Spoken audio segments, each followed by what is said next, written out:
there. So it's been a wonderful morning. I've been part of the previous panel. I've been listening to the panelists. So it was really wonderful session. And just to correct, my name is Prabhu Shankar. I thought that was quite obvious, not Prabha Shankar.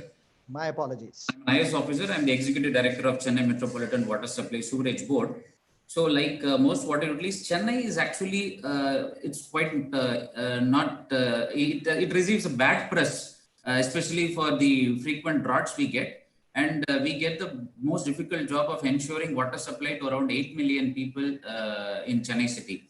And last year, you would remember that we faced the worst drought in a century.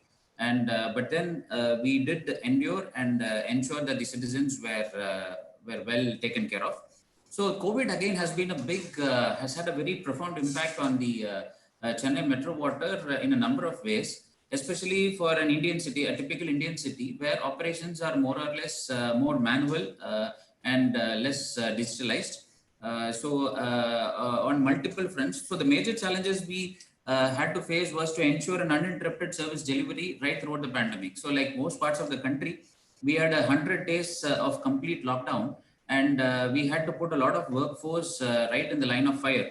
So the major challenges which we faced was to work in spite of the raging pandemic, and Chennai is among the metropolitan cities which was very affected very much. We have a very huge caseload.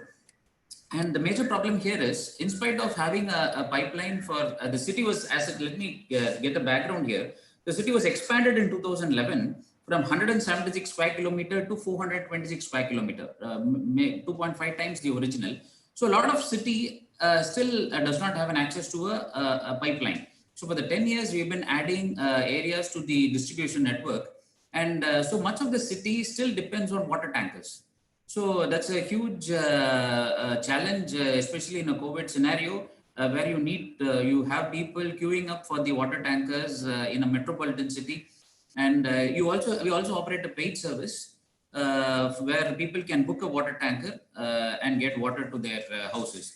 So this was a very key challenge. And the second part of the challenge was made to the projects. So we have projects, a huge number of projects ongoing. In fact, you might be aware, Chennai is the only city which has 2 desalination plants. And in fact, we have very ambitious plans of having to add 2 more plants, a 150 MLD plant and a 400 MLD. So in 5 years from now, Chennai will have 750 MLD of installed capacity. We also are pioneers in wastewater reuse. So where we reuse around 120 MLD of wastewater and supply to the industries. So technologically, Chennai Metro Water has always been a sort of a flag bearer in terms of water supply and sewerage management. This COVID's impact, if we could really say, it has had a huge impact, not just on these fronts in the HR management, but it also had a financial impact. So on the digital front, which is the theme of the session, I would say certainly like any other PSU or any other government organization, we have had a lot of digitalization, but the more pressing reforms have taken place in terms of water supply, which is again an aspect of digitization. In fact, one of the entries which we have, the Dial for Water 2.0, is a very unique and a very hassle-free service for the consumers, wherein they can book the water supply online. Added to that, we have had a lot of interventions which were taken right in the midst of the drought. Let's say this pandemic has literally ensured that we are migrating to a ERP. So the decision was taken right in the middle of the pandemic. We do have an age-old ERP which was based on the Oracle platform. But then given the challenges which the pandemic placed on the board, we are really migrating to an open source platform, and the decision was taken right in the middle of the pandemic. And an e-governance platform with multiple modules is right on the cards.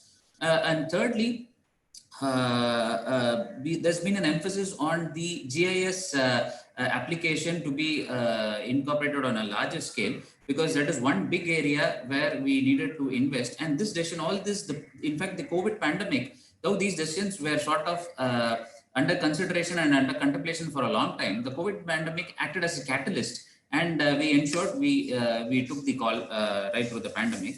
But otherwise, on the technical aspect, I would just like to inform the elite panel that Chennai was the first city to to isolate the COVID RNA in sewage. So right across the world, there have been attempts, there have been studies to see the correlation of COVID in sewage as a surveillance tool. So Chennai has been doing some pioneering work in response to COVID, wherein we are using, we are studying the presence of COVID RNA in the sewage to sort of foresee the presence. So an area, let's say, to put it very simply, let's say an area is not having any COVID cases. Literature says that 3 days before you actually get a COVID case, you can trace COVID RNA in the sewage. So we have sort of perfected that in Chennai to a larger extent, and we are among the elite league of international utilities which have done that. So that is something, a matter of proud achievement, which I would like to tell the panel. Otherwise, we have certainly made a lot of push towards the digitalization of our entire ecosystem, and COVID has been a sort of a game changer in that regard. Thank you.